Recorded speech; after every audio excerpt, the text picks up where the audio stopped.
आहे ते पाकिस्तान विरोधी तेव्हा घरच्यासारखं वाटलं असं विधान त्यांनी त्या ठिकाणी केलेलं आहे. मग त्यांनी पाकिस्तानचा पासपोर्ट काढून घ्यावा आणि तिकडेच राहावं आणि सोबत राहुल गांधींचं पार्सल सुद्धा घेऊन जावं. मग त्यांचा बाप पाकिस्तानी असेल, त्यांचा डीएनए पाकिस्तानचा असेल, त्याच्यामुळे हे बोलत असतील. हे तेच सॅम पित्रोदा होतं ना, की जे देशाच्या साधन संपत्तीवरती पहिला हक्क अल्पसंख्याकांचा आहे वगैरे अशा पद्धतीने बोलत होते. त्यामुळे सॅम पित्रोदांसारख्या नालायक माणसांची, सॅम पित्रोदासारख्या गद्दार देशद्रोही माणसाची भारताला गरज नाही. त्यांनी कायमस्वरूपी पाकिस्तानामध्ये स्थायिक व्हावं, पाकिस्तानचा पासपोर्ट काढून घ्यावा आणि त्याच्यासोबत आपले नेते राहुलजी गांधीजींचं सुद्धा पार्सल त्यांनी घेऊन जावं. कारण अलीकडे पाकिस्तानमध्ये राहुल गांधींची लोकप्रियता खूप वाढतीये. अशा पद्धतीने पाहते याकडे आम्ही स्वागत करतोय न्यायालयाच्या निकालाचं. कारण शेवटी हा देश संविधानावरती चालतो आणि संविधानात्मक घटनात्मक संस्थांनी, मग ते न्यायालय असेल, त्यांनी जर काही आदेश दिला असेल तर सरकार पूर्णतः त्याचं पालन करेल. हिंदू हृदय सम्राट शिवसेना प्रमुख बाळासाहेब ठाकरे यांच्या विचारांची आणि धर्मवीर आनंद दिघे साहेब यांच्या हिंदुत्ववादी स्वाभिमानी विचारांची ही शिवसेना एकनाथजी शिंदे साहेब यांच्या नेतृत्वाखाली फक्त निवडणुकीसाठी सज्ज नसते, तर ती जनतेच्या सेवेसाठी सज्ज असते. येणाऱ्या जिल्हा परिषदेच्या, नगरपालिका, महापालिकेच्या निवडणुकांच्या मध्ये एकनाथजी शिंदे साहेब यांच्या नेतृत्वाखाली विधानसभेत जसे थम्पिंग मेजॉरिटी मिळाली, त्याचप्रमाणे भगवं वादळ, महायुतीचं भगवं वादळ आपल्याला महाराष्ट्रात बघायला मिळेल, यात आम्हाला काही शंका नाही. उद्धव ठाकरे महाराष्ट्राच्या दौऱ्यावर असणार आहे. 4 ऑक्टोबर पासून मराठवाडा आणि पुणेच्या दौऱ्यावर असणार. कर्तृत्व आणि दातृत्व हे महाराष्ट्राने मान्य केलेलं आहे आणि त्यामुळेच त्यांच्या नेतृत्वाखाली 80 जागा लढवून 60 आमदार निवडून आले. मला संजय राऊतांनी सांगावं की रोज येऊन माईकच्या पुढे भुंकण्यापेक्षा त्याचं दुसरं काम कोणतं आहे. संजय राऊत, आपण अनेक वर्ष आमच्या आमदारांच्या मतदारावरती आयते राज्यसभेचे खासदार झालात. तुमचं कर्तृत्व नक्की काय? आपण इतकी टर्म खासदारकी भूषवलीत. अहो, तुमच्या विकास निधीमधून केलेली 5 कामं तरी आम्हाला सांगा. कमीत कमी तुम्ही जिथे राहता तिथल्या बाहेरच्या फुटपाथवरचे पेवर ब्लॉक तरी तुम्ही बदलले का? किंवा तुम्ही जिथे राहता तिथं एखादं साधं सुलभ शौचालय तरी तुम्ही बांधलंय का? तेवढं बांधण्याचं कर्तृत्व तरी तुम्ही दाखवलं असतं तर त्या सुलभ शौचालयावरती तुमच्या नावाची पाटी झळकली असती. आणि तुम्ही असे का बोलताय हे सुद्धा महाराष्ट्राच्या जनतेला कळालं असतं. खरं तर काल राष्ट्रवादीचे चिंतन शिबिराचं आयोजन करण्यात आलं होतं. यावेळी जर ते घराच्या बाहेर पडत असतील, फिरत असतील तर ते अत्यंत चांगलं आहे. जे स्वतः मुख्यमंत्री असताना कधी घराच्या बाहेर पडले नाही. मान्य पवार साहेबांनी स्वतःच्या आत्मचरित्रामध्ये ज्यांचा उल्लेख केला की ते फक्त 2.5 दिवस मंत्रालयामध्ये गेले. कोविडमध्ये जनता अगदी किडा मुंग्यासारखी तडफडत असताना सुद्धा जे माझं कुटुंब माझी जबाबदारी म्हणत फेसबुक लाईव्ह करत बसले, ती व्यक्ती जर आज घराच्या बाहेर पडत असेल, त्यांच्या गळ्याचा पट्टा निघत असेल, मानेचा बेल्ट निघत असेल, कमरेचा बेल्ट निघत असेल, तर माननीय एकनाथजी शिंदे साहेब हे गुवाहाटीला जाऊन जी हिंदुत्वाची जडीबुटी ही त्यांना दिलेली आहे, त्यामुळेच ते आता ठणठणीत बरे झालेले आहेत. एकनाथजी शिंदे साहेबांनी त्यांना जे इंजेक्शन दिलेलं आहे त्यामुळे त्यांचे सगळे रोग गेलेले आहेत आणि त्यामुळे ते आता फिरतात. त्यांनी फिरावं. आतापर्यंत ते फक्त हेलिकॉप्टर मधून फिरून एरियल फोटोग्राफीच त्यांनी केलेली आहे. त्यांनी जनतेची दुःख कधीच जमिनीवरनं समजून घेतलेली नाहीये. त्यामुळे आता ते जमिनीवर आले आहेत असं म्हटलं तर काही वावगं नाही ठरणार. राजेश मोरे नामक आपले पदाधिकारी आहेत, त्यांनी संजय राऊतांना त्यांचं स्वतःचं हॉटेल आहे इंदुरी चाट नावाचं आणि परप्रांतीय आचार्य आपल्याची टीका जी भाजपकडून केली जाते. संजय देशपांडे त्याला उत्तर देत आणि भाजपची बौद्धिक दिवाळखोरी आहे. आपण कशा पद्धतीने बघताय? तर बघा, दुसऱ्यावर टीका करण्याच्या आधी म्हणजे दुसऱ्यावर बोट उचलण्याच्या आधी ती 3 बोटं आपल्याकडे येत आहेत का याचा विचार प्रत्येकाने केला पाहिजे. जर आपण मराठीच्या नावानं गळे काढत असू आणि जर आपल्या हॉटेलचं नाव हे इंदोरी चाट असेल तर ही कुणाची दिवाळखोरी निघालेली आहे याचा विचार त्यांनी करावा. जी माणसं स्वतःच्या हॉटेलमध्ये परप्रांतीय आचारी ठेवत आहेत ते मराठीच्या बद्दल बोलतील का? आणि त्यांचं बोलणं हे पुतना मावशीचं प्रेम आहे का? हे मगरीचं अश्रू ढाळणं आहे का? की उलट तुम्ही बघा की महायुती सरकारच्या काळामध्ये माननीय एकनाथजी शिंदे साहेब मुख्यमंत्री असतानाच महाराष्ट्राला स्वतःचं राज्यगीत मिळालं, जय जय महाराष्ट्र माझा सारखं. मराठी भाषेला अभिजात भाषेचा दर्जा मिळाला. आता सुद्धा आपण बघताय की माननीय उदय सामंत साहेबांच्या नेतृत्वाखाली लंडन असेल, इतर अनेक देश असतील, 7 समुद्राच्या पलीकडे सुद्धा मराठी भाषेचा प्रचार आणि प्रसार होतोय. त्यामुळे बाकीच्यांचं बोलणं, गळा काढणं हे फक्त रुदाली सारखं मगरीचे अश्रू ढाळणं आहे. तरी आता जिल्हा परिषदेच्या निवडणुकांचा बार उडेल अशी चर्चा आहे की एकनाथ शिंदेच्या इशाऱ्यावर हे सगळं काम करत आहे. आता तुम्ही घरी आलात तर तुम्ही माघारी जाता का ते बघूयात असा देखील इशारा संजय राऊत. संजय राऊतांमध्ये जर हिंमत असेल, संजय राऊतांमध्ये जर दम असेल तर संजय राऊतांनी घराच्या बाहेर पडून दाखवावं ना. स्वतःच्याच घरामध्ये पत्रकार बोलवायचे आणि बूम समोर शूरवीर संजय राऊतांनी बनू नये. संजय राऊतांनी कुठले लढे लढलेत? आम्ही तर ऐकलंय की संजय राऊतांचा सगळ्यात मोठा पराक्रम म्हणजे ते आर्थर रोड तुरुंगामध्ये असताना रोज सकाळी शौचालयाच्या लाईनमध्ये त्यांचे काहीतरी भांडणं व्हायचे आणि तिथे ते महायुद्ध लढायचे. त्याच्यामुळे हे अशा संडासवीरांनी आम्हाला शिकवू नये. आणि खरं तर आम्ही जेव्हा काही बोलतो, आमचे नेते जेव्हा काही बोलतात तेव्हा मात्र जीभ घसरली वगैरे वगैरे बोललं जातं. परंतु संजय राऊत रोज ज्या पद्धतीनं शिव्यांची लाखोली वाहतायत, संजय राऊतांनी रोज ज्या पद्धतीनं ते बोलतायत, म्हणजे बघा की शिवसेनेचा दसरा मेळावा असायचा, अतिशय पानसट विनोद करून उभाठ्यांनी त्या दसरा मेळाव्याचा हसरा मेळावा करून टाकला. संजय राऊतांची जीभ रोज ज्या पद्धतीनं घसरतीये त्यामुळे लवकरच उभाट्याला घसरा मेळावा साजरा करावा लागेल असं मला वाटतं. इंडियन ओव्हरसीज काँग्रेसचे प्रमुख आहेत सॅम पित्रोदा की शिवसेना शिंदे गट जो आहे तो लवकरच भाजपमध्ये विलीन होणार आहे. भाजप शिंदे गटावर त्यांनी पुन्हा एकदा टीका केलेली आहे. काय उत्तर असेल संजय राऊत? हे बघा, आमचं काय होईल ते महाराष्ट्राची जनता बघून घेईल. परंतु उबाठा गट हा आत्ताच काँग्रेसमध्ये विलीन झालेला आहे, त्याची काळजी आधी संजय राऊतांनी केली पाहिजे. आज संजय राऊत काहीतरी गुटखा बिटका वगैरे अशा भाषेमध्ये बोलत होते. तुम्ही सातत्यानं संजय राऊतांची भाषा बघा, त्यांना उपमा सुचताना सुद्धा ब्रँडी गुटखा अशा सगळ्या अंमली पदार्थांच्या सुचतात.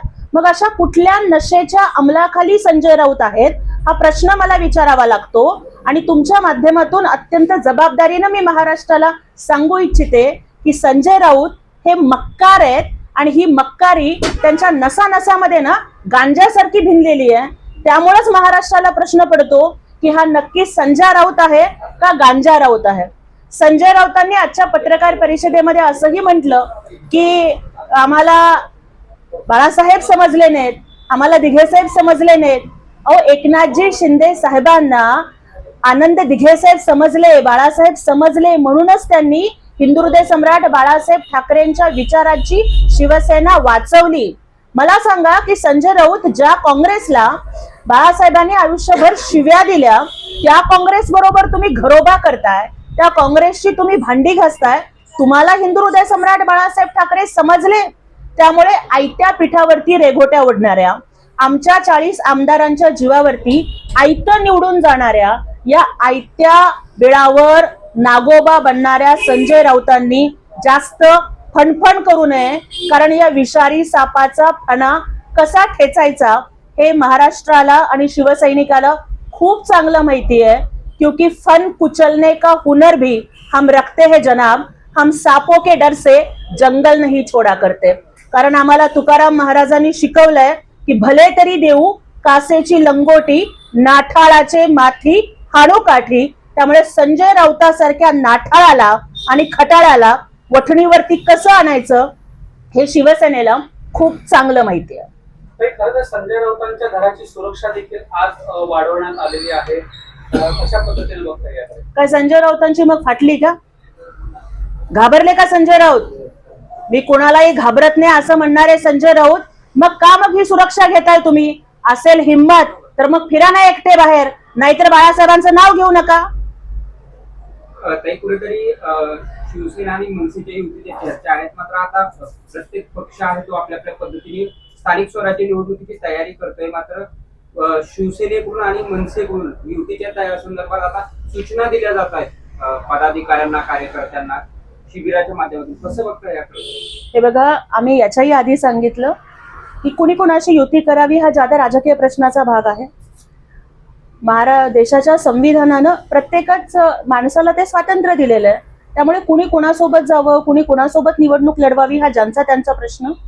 परंतु महाराष्ट्राची जनता ही एकनाथजी शिंदे साहेबांच्या सोबत आहे याचा आम्हाला पूर्णपणानं विश्वास आहे. पण आजच्या पत्रकार परिषदेच्या माध्यमातून खरं तर बघा,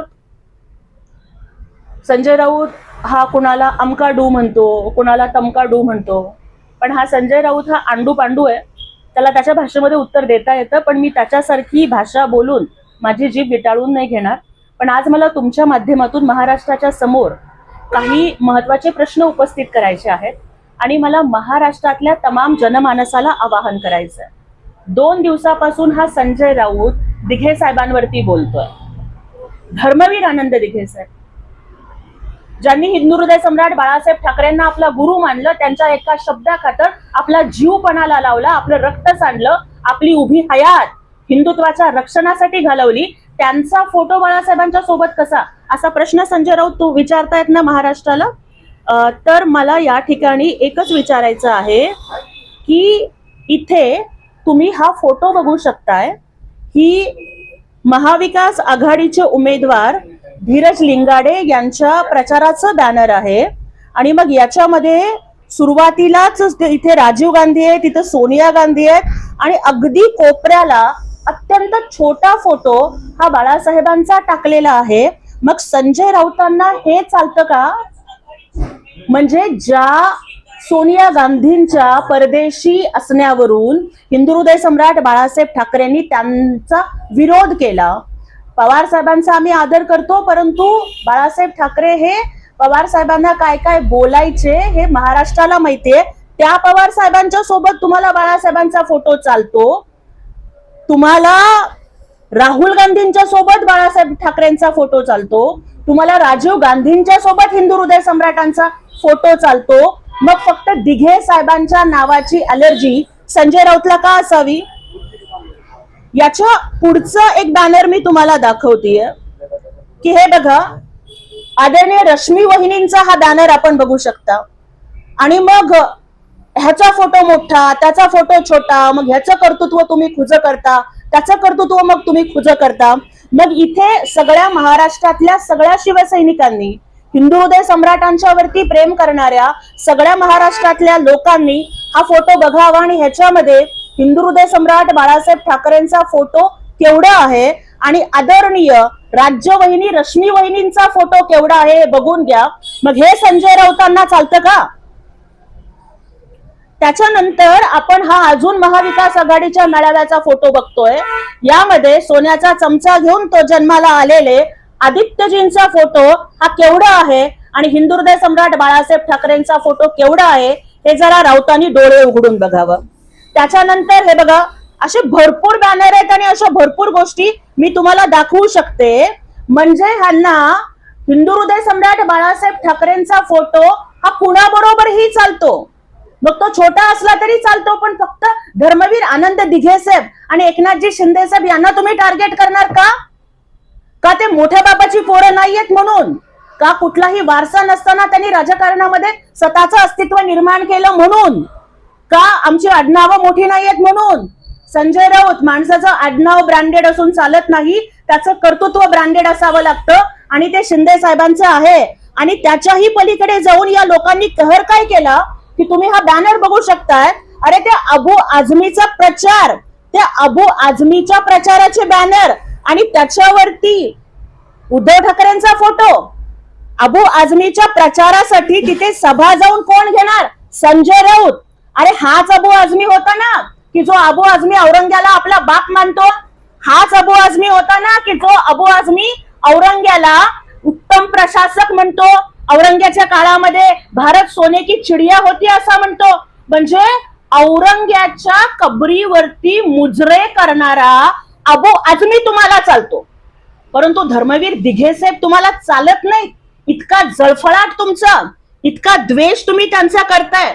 आज मी थोडस बोलणार आहे, पण मी खरं सांगते की मी रात्रभर नाही झोपू शकले, कारण एका निस्पृह माणसाबद्दल, ज्या माणसानं आयुष्यात फक्त कागदावरती पांढऱ्यावरती काळं करायचं या बोरू बहादरीशिवाय दुसरं काही केलं नाही, तो संजय राऊत जेव्हा दिघे साहेबांच्या सारख्या निष्ठावंत शिवसैनिकावर बोलतो ना, तेव्हा आग लागते मनामध्ये.